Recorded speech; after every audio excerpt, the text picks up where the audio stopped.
Welcome to Hamilton Crescent in Glasgow. It's the home of the West of Scotland Cricket Club, but this picturesque little cricket ground also has a permanent place in football history, as it was the location for the first ever international match on the 30th of November 1872. That game was played between, you guessed it, England and Scotland, with 4,000 fans paying the princely sum of £1 each to watch. The game finished 0-0, but the footballing rivalry that began that day was to live far longer in the memory. It wasn't until 1884 that the International Football Association agreed on a uniform set of rules that would lead to a tournament between the four British sides and the formation of the Home Championships. It was the world's first international football tournament and would run for the next century.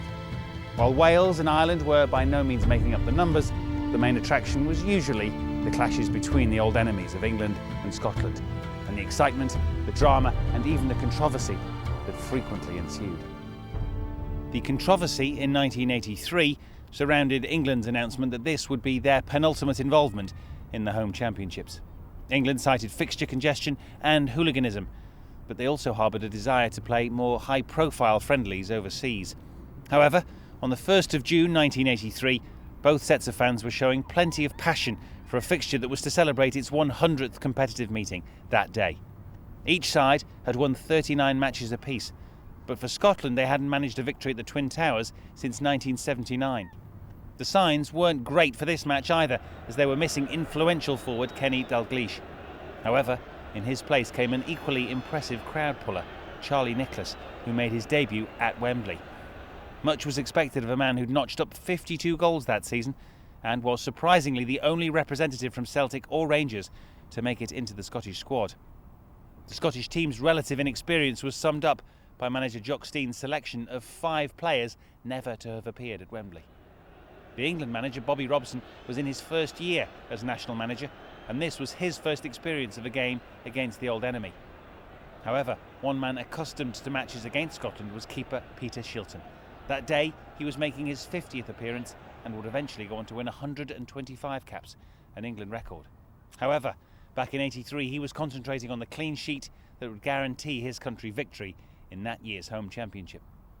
Both teams had beaten Wales and drawn against Northern Ireland, meaning a victory for either side would be enough to give them the title. Bobby Robson, now Sir Bobby, once said of an opposing team, "We didn't underestimate them.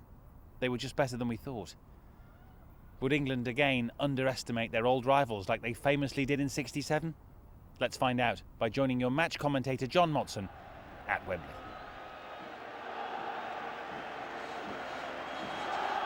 So the oldest international fixture in the football calendar enters its second century. England and Scotland have met exactly 100 times, 39 wins each and 22 draws. It's absolutely level, a series which began way back in 1872. The two captains, Brian Robson, who should know this walk by now, captain of the FA Cup holders, Manchester United, and Liverpool's Graham Souness, the captain of Scotland. And the Scots, ardent support, not deterred by the switch from Saturday to Wednesday. But now the team news. England make 2 changes from the side which drew in Belfast. Sammy Lee and Brian Robson are back in midfield in a 4-4-2 formation. Gary Mabbott and Luther Blissett drop to substitute. The team has been picked with September's European Championship match against Denmark uppermost in Bobby Robson's mind, because he loses Sansom, Roberts, Brian Robson and Hoddle to club tours after this match, while the other players are going with him to Australia. 8 of the Scottish team then home-based players, 4 from Aberdeen, 3 from Dundee United, reflecting the shift in power north of the border. 5 men have not played at Wembley before. Goalkeeper Jim Leighton, right-back Richard Gough, Gordon Strachan, number 7, number 11 Eamon Bannon, and that most sought-after player in Britain, 21-year-old Charlie Nicholas. With 52 goals in competitive football this season, he's the only player from Celtic or Rangers in the starting 11, and he won't be with Celtic, it seems, very much longer.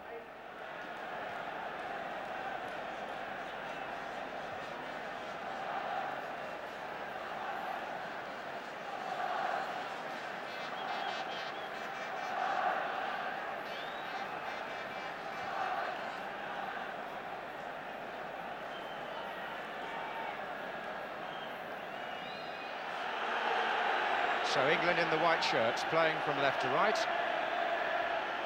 Peter With there with the early touch. Willie Miller back for Scotland. Andy Gray, Strachan. England criticised for their performance in Belfast, but it ought to be said that of their last 20 full internationals, they've lost only one. That was here to West Germany in October. That was on by Gray to Nicholas, and it was Phil Neal whose pass went astray. And I think you'll see from these corners that McLeish and Gough will both go forward for Scotland. McLeish tends to make a very late run. Eamon Bannon will curl it in short to Gray and get it back. And he then did curl it in properly, and the referee gives England a free kick for offside.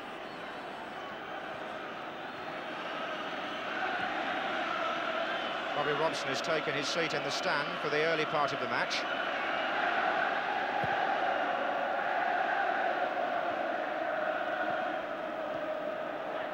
Bannon, not a good pass. Glenn Hoddle for England, looking for Peter With. Turned back by Gough.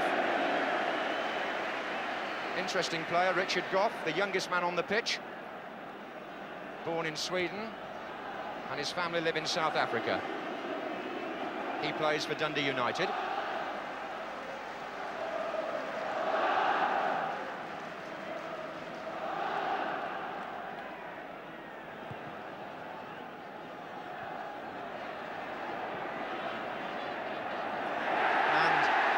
David Nary in strongly. Bannon. Frank Gray is in support. Strachan is in the centre. So the brisk opening 5 minutes you might expect from an England-Scotland match. With McLeish came in behind him, but England had possession with Sammy Lee. Brian Robson is pushing forward, Francis in the middle. So is With now. Here's Francis. Took it early.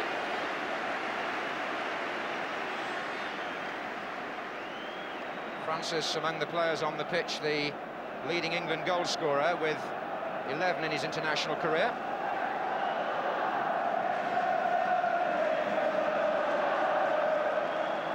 Nice sunlit evening here at Wembley. And bearing in mind the heavy storm last night in London and the rain we had leading up to the FA Cup final, the pitch holding up well.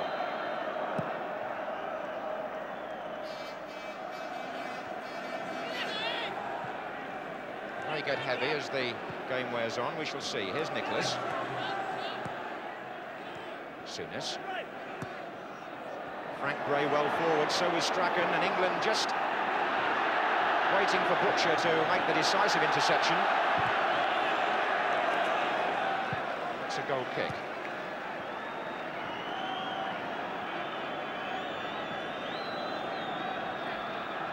Good to see Terry Butcher keeping cool in that situation there. Might have panicked, but for a big man he showed quite delicate ball skill and played his way out of trouble. But there's nothing in it at the moment. Both sides feeling each other out. No mastery so far. A lot of fair competition and trying to establish mastery in midfield and in other areas, but it's not really warmed up yet. Souness, the Scotland captain, to Andy Gray, and then Bannon. Just to remind you, there are two Grays on the Scotland side. Frank Gray of Leeds playing at left back. He's on the ball now. And further forward, the Wolves number 9, Andy Gray.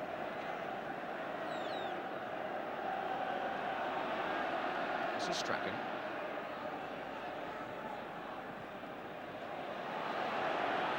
It was Roberts who wasn't sure, Sansom who was. Touch back by With. Here's Glenn Hoddle. Spreading it out to Phil Neal. Oh dear me. It's not like him. Bannon. David Nary, the strongest tackler in the Scottish midfield.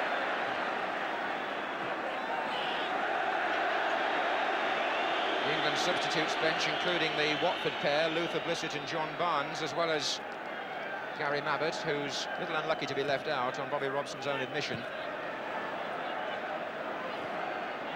Here's Hoddle. Sansom. Good efforts from a player who's still waiting for his first goal for England, Kenny Sansom. Just following that line through about the substitutes, Scotland have Alan Brazil and John Walk and Tommy Burns among their 5.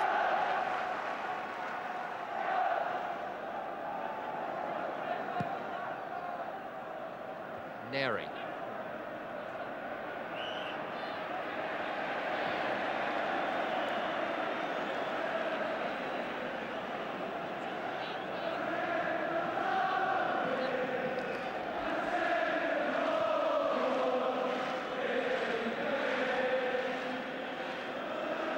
This free kick, Richard Gough has again gone forward on the right for the Scots. Miller will take the kick, and it's aimed towards Gough.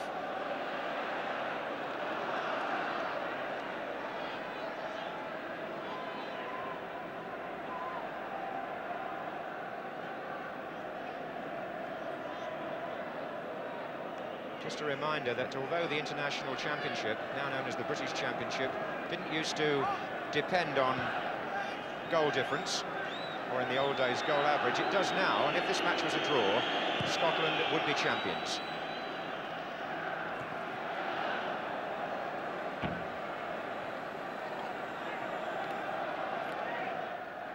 Ten minutes gone, 0-0, with for England to Francis.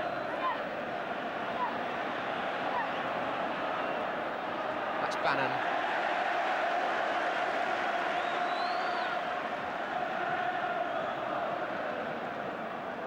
Terry Butcher has begun to make his way forward, and Andy Gray has been deputed to go back with him.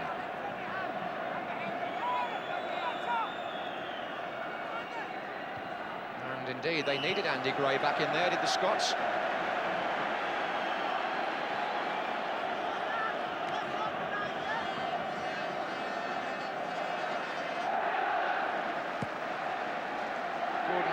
Will be taking the right-wing corners for England, who've got Butcher in the near-post area.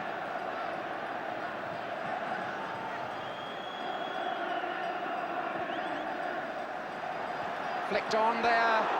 Roberts was up well.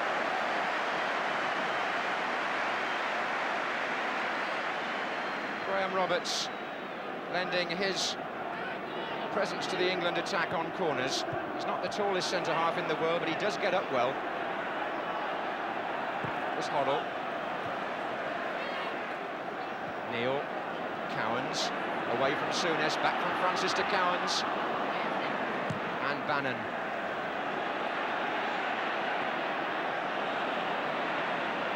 Both teams playing a version of 4-4-2. With and Francis, the forward players for England. Andy Gray and Charlie Nicholas up front for Scotland. This is Hoddle. Sansom. Hoddle again.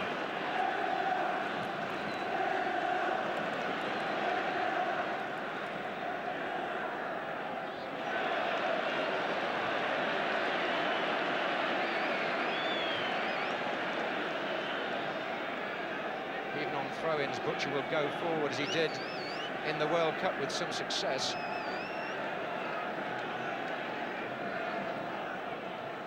Oh, we got a flick on there and run in by Robson. Well, it's almost like England versus France in Bilbao, isn't it? The throw-in flicked on by Butcher and Robson finishing. The long throw by Kenny Sansom.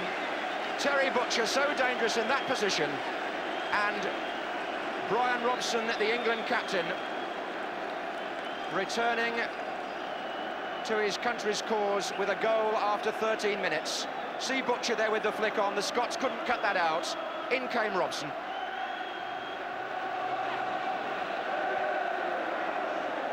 So, Terry Butcher with the flick on. And Robson, who scored twice last Thursday in the FA Cup final replay for his club, now opens the scoring for England against Scotland.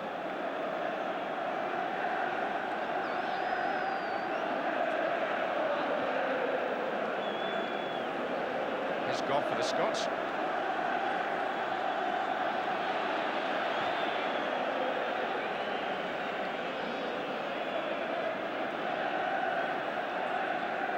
So the first goal that the Scots have conceded in the Championship. Just emphasising again, when Brian Robson is in midfield, you always have a chance of getting a goal from that area, as well as plenty of leadership. Here's Neil.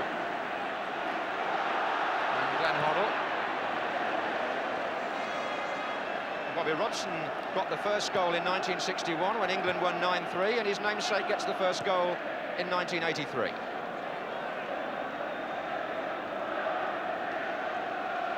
With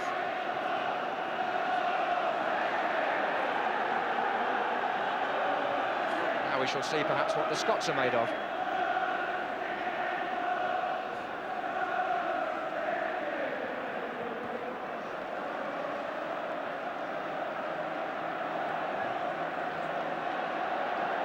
Nicholas, not giving him much time.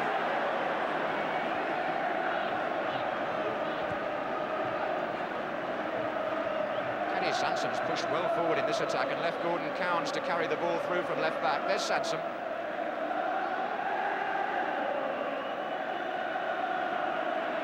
Souness.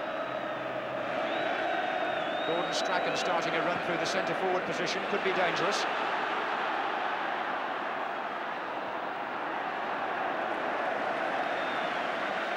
Neil, who came in to foil Strachan.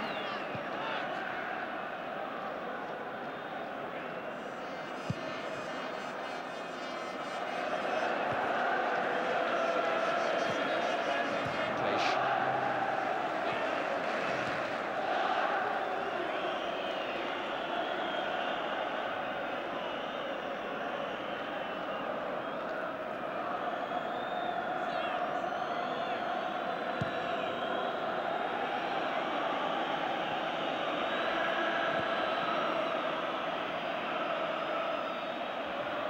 It's Neri who slid in well there for the Scots. Bannon, that wasn't so good though for them. This is Lee.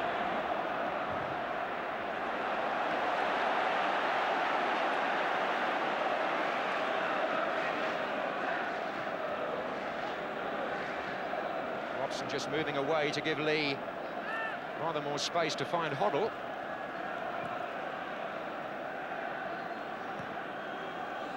Here's Butcher.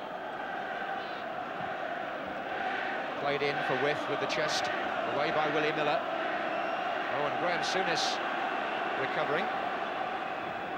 Andy Gray. Good challenge by Terry Butcher, good interception. Here's Brian Robson. Francis, Miller in, but only as far as Cowans. And then Goff's challenge. Here he is, Strachan. Andy Gray.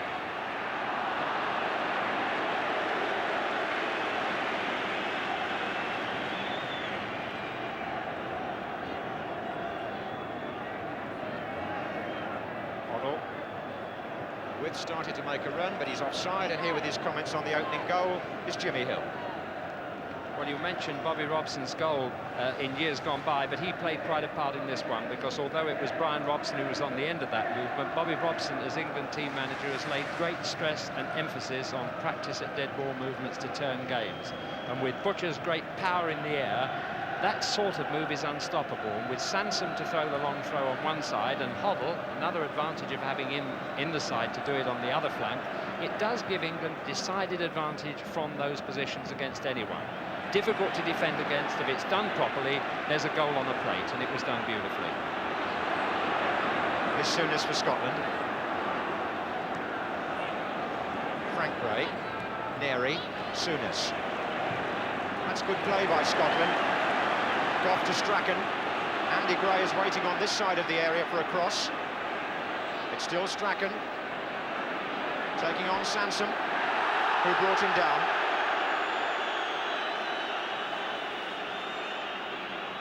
Robbie Robson has now taken his seat down below with Don Howe. Driven in by Strachan, but to no avail for Scotland. Phil Neal was in the way. Here's Francis. It's Peter Wyth on the right.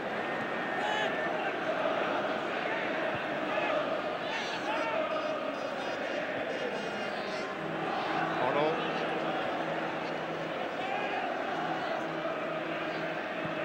Hoddle gone forward again there. Wyth who flicked it on.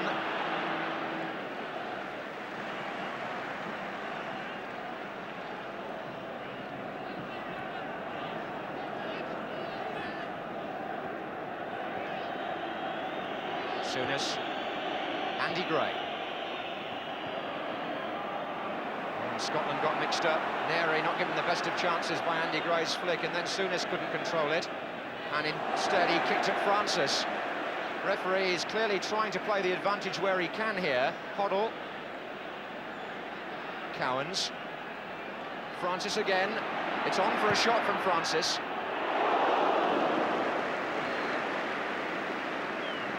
Testing Leighton there, and it's good to see the Scottish goalkeeper really covering the goal with perfect technique. One of the criticisms really that's been made of Scottish goalkeepers in recent years, that their technique has been fractionally suspect, but there was no doubt about that. He had everything covered, and Francis' shot was of no use to England whatsoever. Graham Souness has got a job on there, keeping Scotland shaped together in midfield, and particularly with Brian Robson as his adversary on the other side, as both captain of England and their central midfield player. Been playing 20 minutes and England have the edge.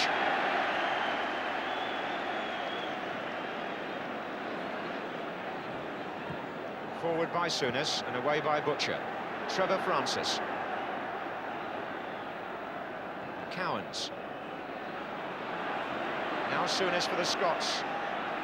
Wasn't the best of passes to try to find Gough, who'd made the run on the outside.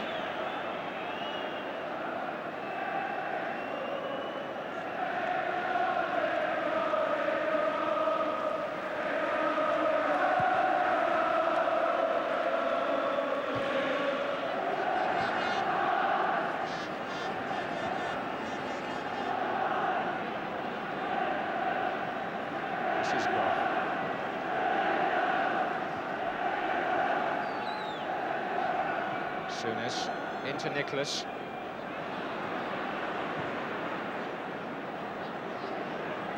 Forward again by Souness, but aimlessly so. Scotland's understanding certainly not evident up to now, and they move forward. Although Bannon got ahead to that from Sansom, and here's Andy Gray. England made a present of that. Bannon's turned it in, and the player that just stepped in there to save the day was the man who'd given the ball away, Kenny Sansom.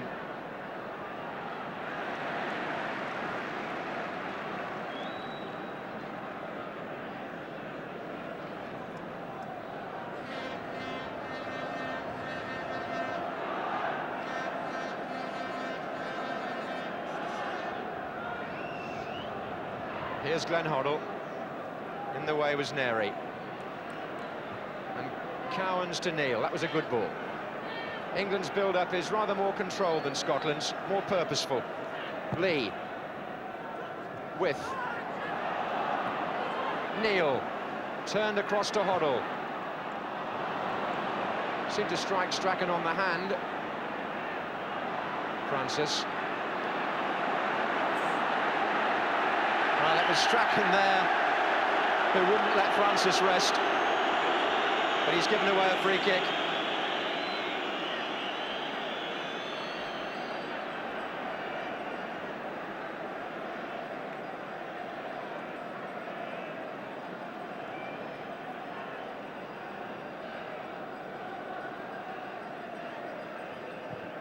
Hoddle taking it. Wyth with the defenders, it's going to come to Francis. The goalkeeper had come off his line but was able to get back.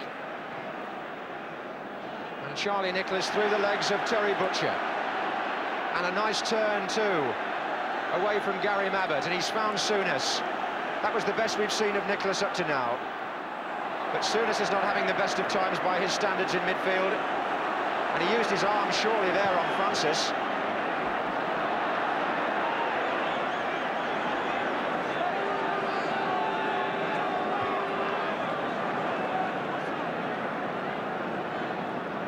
Ten minutes left in the first half here at Wembley. England 1, Scotland 0. And Graham Roberts beginning to settle into the England job now.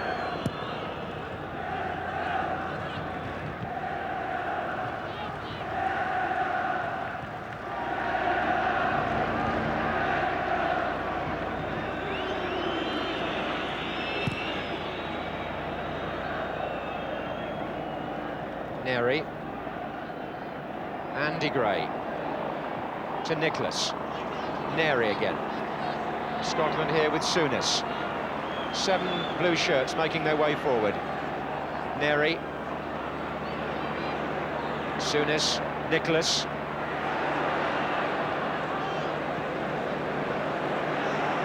The attention of the England defenders unwavering there. Oh, and a shattering collision between Willie Miller and Peter With, but they just get up and get on with it, as you would expect from those two.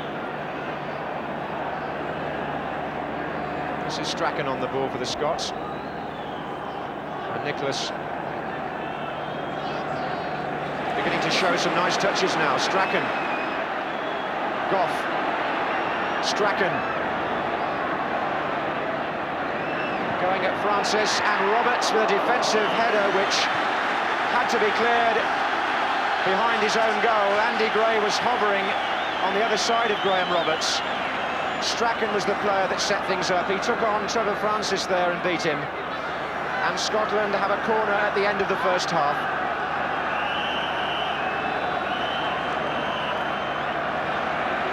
Indeed, there isn't time for it to be taken. Half-time arrives with England leading by 1-0. But the unlucky figure who scored the goal, Brian Robson, the captain of England, is back on the bench nursing an injury after latching on to Terry Butcher's near-post flick to score the only goal of the first half after 13 minutes. So Bobby Robson hoping to protect that lead and win the championship, whereas his Scottish counterpart, Jock Stein, goes off now to see his team at half-time, when the score here at Wembley is England 1, Scotland 0.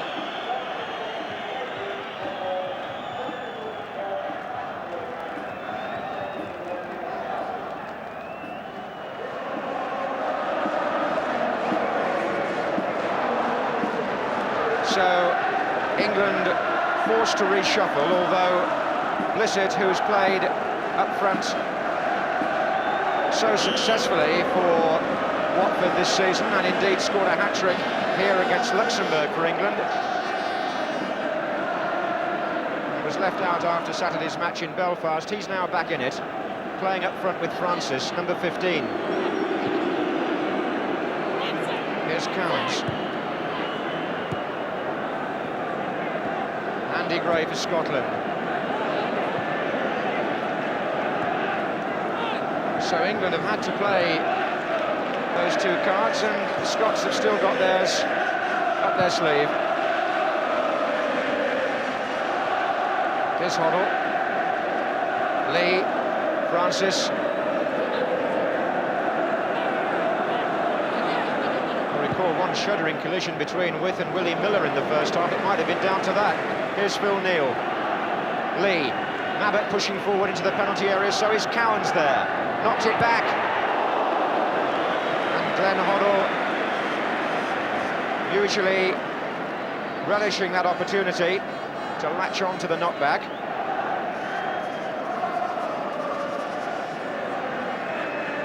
The forward run here which mattered was that of Gordon Cowans, who got into a very advanced position to knock that down for Glenn Hoddle, but the shot well away.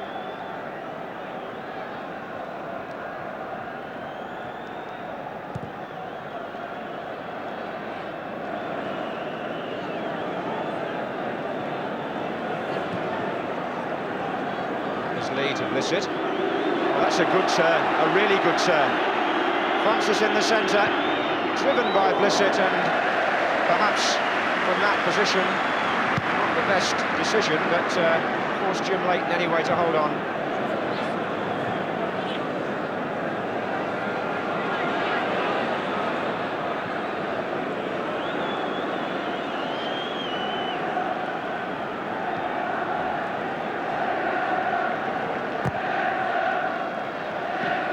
Here's Andy Gray, forward by Nicholas, but only to Roberts.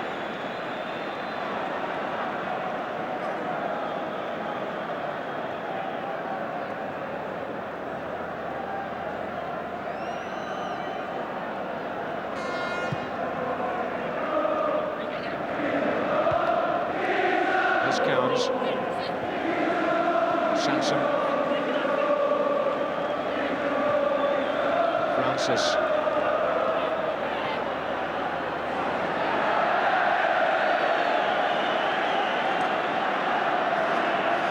And England now are running into a succession of injuries. It's Trevor Francis this time. And this could be bad news with both the England substitutes having been used. Indeed, the two players who Don Howe and Bobby Robson left out after Saturday, Mabbutt and Blissett, have now both been thrust in as substitutes for the departed Robson and With. Francis has still got his boot off, the play is continuing. And here's Goff for Scotland. Looking for Charlie Nicholas. Nice touch, Andy Gray, Neri, Eamon Bannon away to the left. Taking on Phil Neal, Bannon. And indeed getting a deflection off him. An opportunity would appear to beckon Scotland here, with England a little dishevelled by the changes.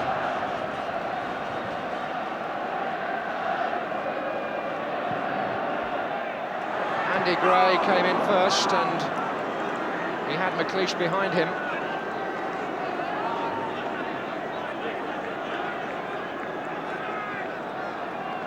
If Scotland can show the passion that our panel felt they were perhaps lacking in the first half, they've certainly got every incentive now, even though they still trail 1-0. Blissett.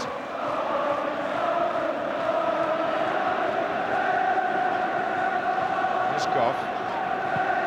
Offside against Andy Gray, although he disputes that with the linesman from Sweden.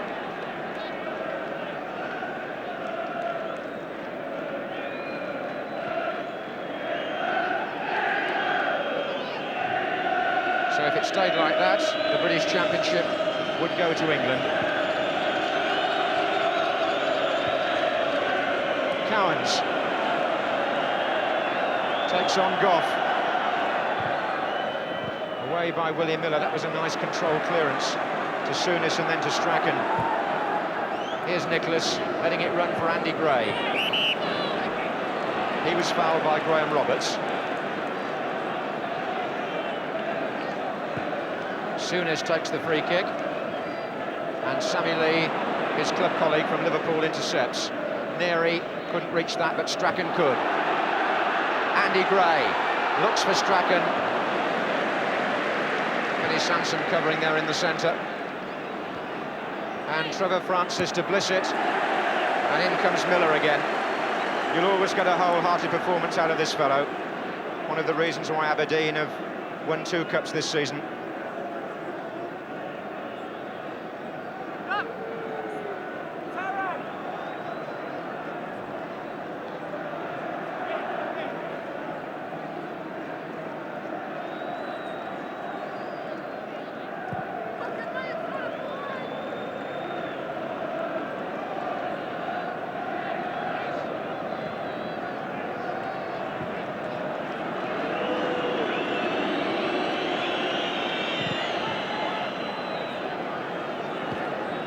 McLeish.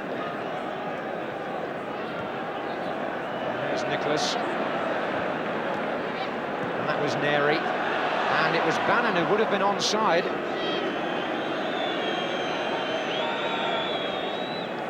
Almost caught England out in a one-for-one there.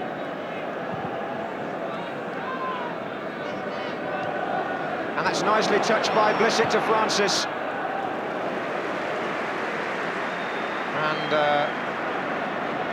Scotland have decided it's time that they should make a change. And Alan Brazil, who hasn't played at Wembley before, is ready to take the place of Eamon Bannon, it would seem.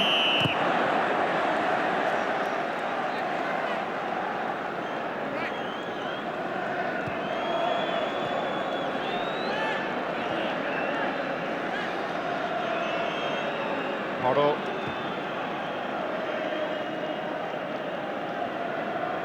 This is Neil. Lee.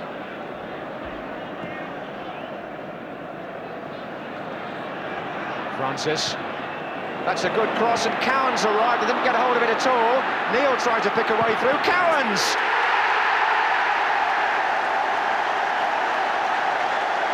And England go 2-0 up. The ball ran loose, and Gordon Cowans swung his left foot, and it was wide of Leighton. It's 2-0 to England after 53 minutes. Brazil.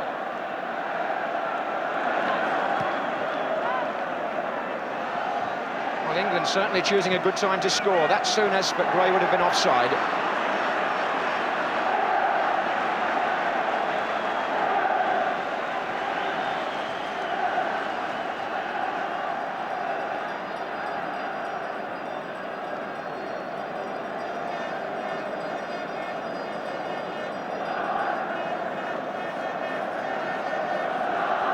Here's Neil, who was in a very advanced position when that goal was scored. He certainly helped to make it, and here he is again. Hoddle to his right, Blissett in the centre, and Willie Miller across. So, a good spell for England. 2-0 up now, and they have the corner.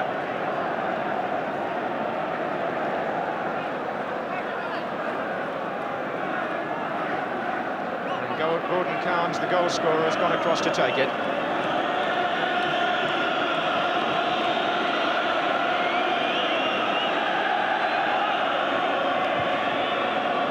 Butcher's in there, and Leighton was struggling.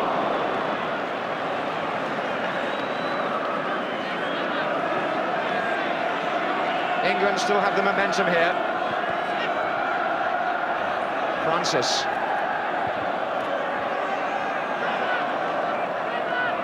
Well, that near-post ploy involving Terry Butcher seems to have worried the Scots, and so too, of course, Jimmy, the second goal from Gordon Cowans.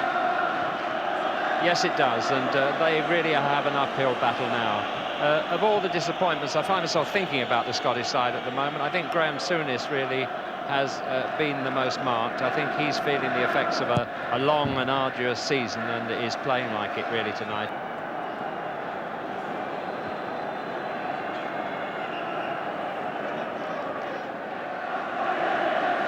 So the score in this British Championship match at Wembley, England 2, Scotland 0. Scotland on the attack here with Andy Gray. Away by Mabbutt as far as Souness. Gray is hovering again. And that was a good header by Phil Neal.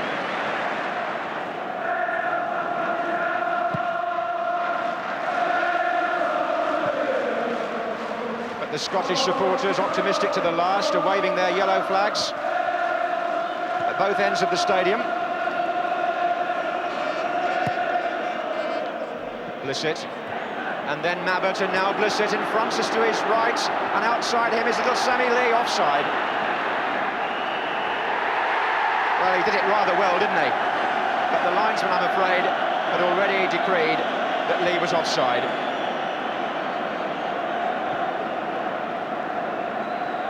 Nicely worked this. Blissett found Francis. It was unselfish all the way along the line, but Sammy Lee was in an offside position before he chipped the goalkeeper. Brazil's made one of those curving runs. Graham Roberts should know a bit about him, playing for Spurs. Here's Goff. And Gray came in and wanted to leave it for Brazil. Here he is. And Goff.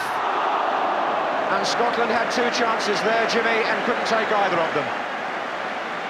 No, it was a great pity because it would have brought the game back to life in no small measure. The crowd are very excited by it. There are more spaces appearing both ways now. And this was the fine run by Richard Goff there. He drove it in. Everybody's caught, but Alan Brazil just had to go out. Was too wide, keeps it in well. I think maybe a little chip to the far post would have done a lot better, but a sort of curving cross like there made it very difficult to head in from that distance. But a good try. And here's Trevor Francis now on the edge of the box, and he shoots, and he scored! And Francis will not have that goal allowed.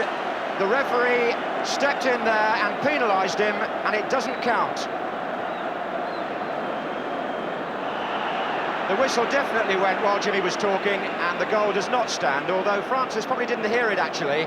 The goalkeeper knew anyway, didn't dive for it, and the score is still 2-0.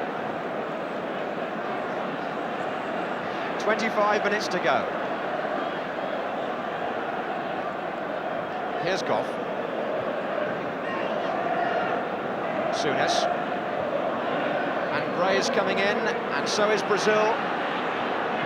And not a very good effort from Charlie Nicholas.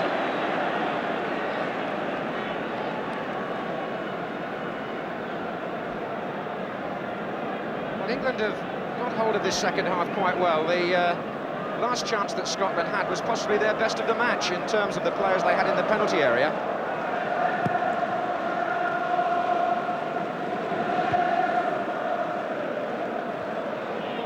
And here's Nicholas. Goff.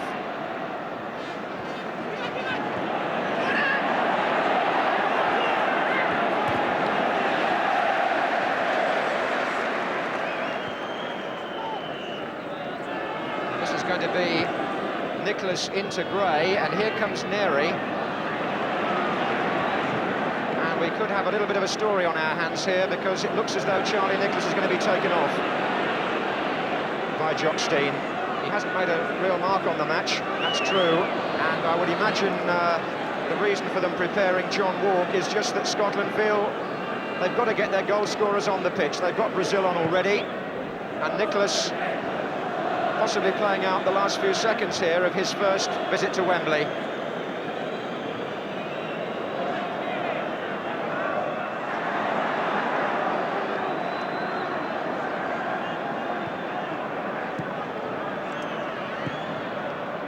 Here's Blissett, and McLeish came in behind him. That's a free kick to England.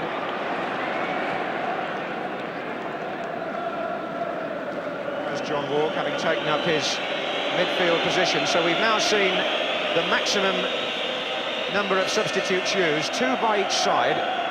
Here's Francis for England. And this is Hoddle. Now it's Cowans who scored the second goal. Sansom getting into the attack more now. Sansom trying to wriggle his way through, and instead it's Strachan for the Scots, who could break nicely here, 3 against 3. Andy Gray. Brazil is far side, so is Walk. And Gray to Goff, and they get a corner for the deflection.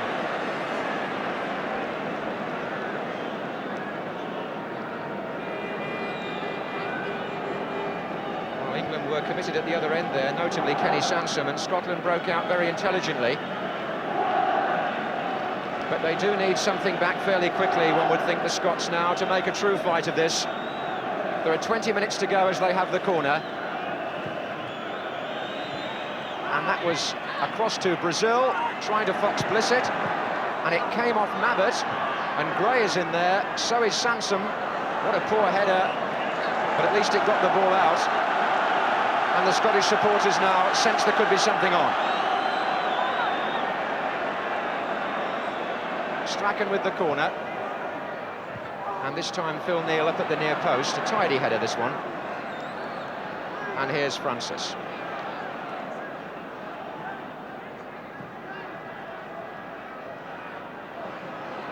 Oh, and Hoddle was crowded out at first. He got a leg in the end, but the Scots moving a bit better now. Walk was felled cruelly there. The referee is going to play a good advantage to Gordon Strachan. And Strachan, oh, what a good save by Peter Shilton.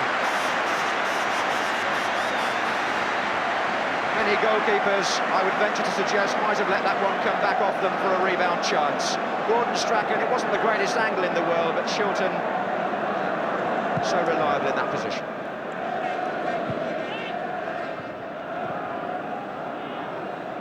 McLeish.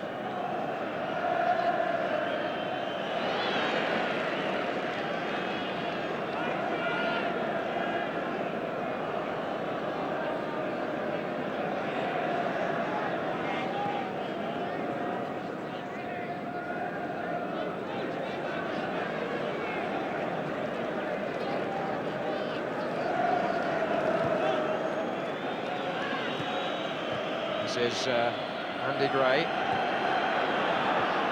And Hoddle breaking it up and getting some useful touches in now. Here's Francis.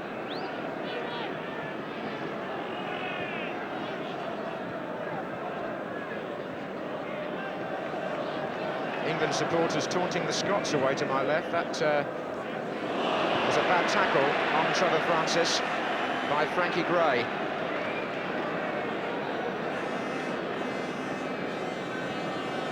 In the very recent past, England have had rather the better of these encounters. Ron Greenwood, as manager, won 4 out of his 5 matches against the Scots, and Bobby Robson perhaps here thinking he's going to start with a win himself.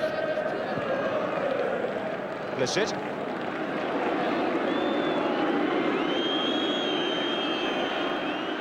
It's Willie Miller who's with him.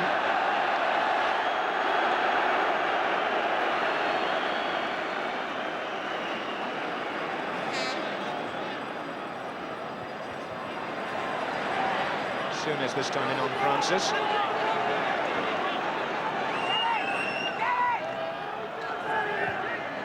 Neil. And McLeish with the header. Not well directed, really. Graham Roberts. Oh, what a tremendous effort. Bobby Robson describing Graham Roberts yesterday as being full of mettle, the kind of player he likes, because Roberts, having played in midfield for Spurs, is not afraid to come forward and try that.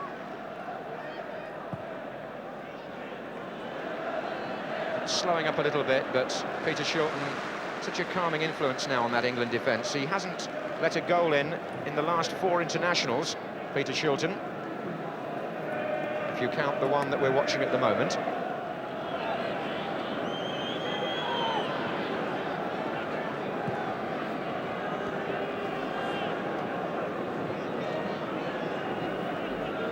Souness, Andy Gray. Roberts so strong in the tackle, and Gray felt that, my word. This is Souness.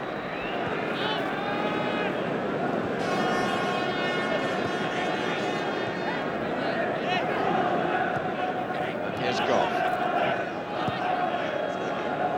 And Hoddle saw the opportunity there to get Cowans away, but Blissett was so quick as well. It's still Cowans.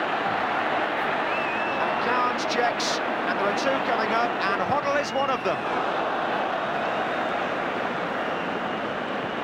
Glenn Hoddle's initial pass, I'm sure, was meant for Gordon Cowans, although Blissett almost got it first.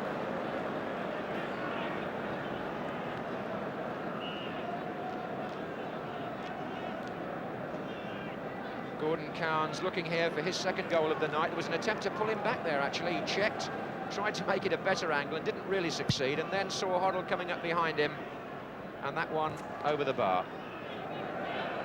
So the Scots flag's waving. Perhaps it's a last defiant gesture. There are 4 minutes left in the match. They trail 2-0. Willie Miller coming forward, and Terry Butcher committing the foul on a former clubmate, and his descent there spotted by the referee. And the referee now has delayed things. Fredriksson from Sweden. And the Scots here seeking something late in the day. This is Souness. Gray has started his run, and Shilton knew exactly what he was doing, but Graham Roberts wasn't sure and collided with him. Blissett.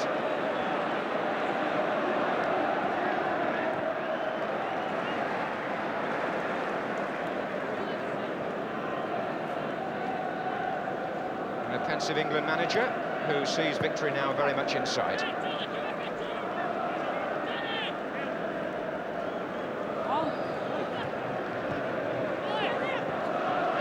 Sansom.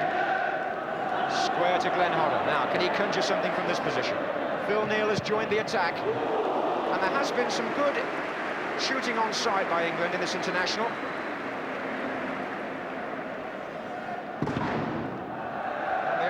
If you look at what Scotland have achieved at the other end, they haven't managed to get into shooting positions like this very often.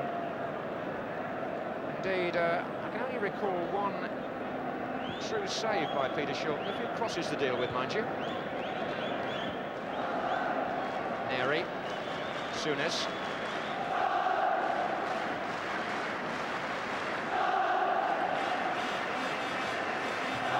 Made a forward run. It was Brazil that tried to find him, and Terry Butcher has had such a sound and uncomplicated match in the heart of the England defence. Nothing's got by him, nothing's disturbed him. Brian Robson, who got the first goal, chatting with Russell Osman on the England bench, but it was all to good effect, it would seem. The other injured player, Peter Will, I gather he's had stitches in a head wound, as well as having a knee injury. He's there with Ray Wilkins.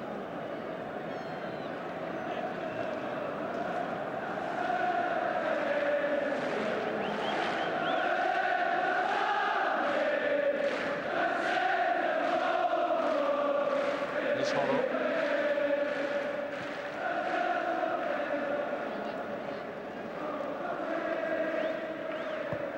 Sansom inside again to Hoddle, and Blissett's made the run, and it's not a very good clearance from Miller. Hoddle in again, Mabbutt shot, Blissett, chance here perhaps for England,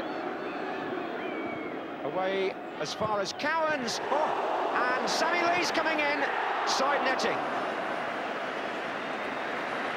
There was an offside at the end, so Sammy Lee's shot would not have counted, but Blissett here on the left for England, and as the ball was played in for Cowan shoots, and Trevor Francis could even have glanced that with his head, but then there was an offside, so the goal would not have stood.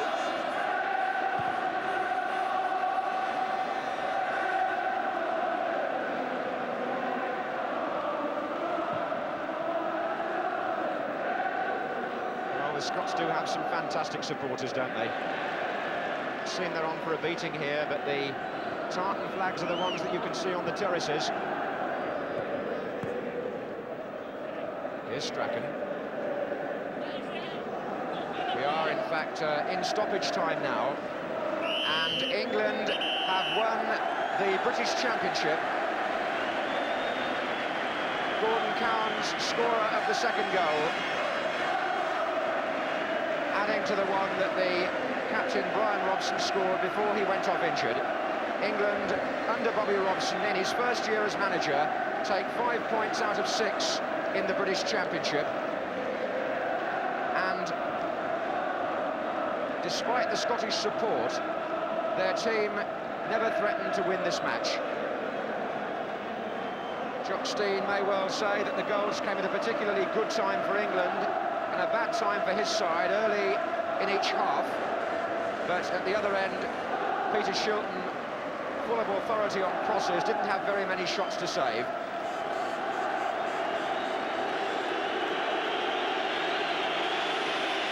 So, most of the England players off to Australia, Scotland off to a tour in Canada. The domestic season ends here at Wembley. So, England emerged as comfortable winners, as Charlie Nicholas failed to live up to the hype. In the end, Nicholas would fail to fully shine in club football south of the border too. He joined Arsenal that summer, but Champagne Charlie, as he was nicknamed, scored only 34 goals in 5 seasons with the Gunners. The final table looked like this. England on top for the second year in a row, while Scotland once more had to do with second place. Ironically, the last ever home championship a year later was won by Northern Ireland, where the trophy resides to this day. Don't forget you can also watch some more classic Old Enemy fixtures right here on Vision Sport, including games from the home championship in 75, 77 and 81. 1983, though, belonged to England. From us, for now, it's goodbye.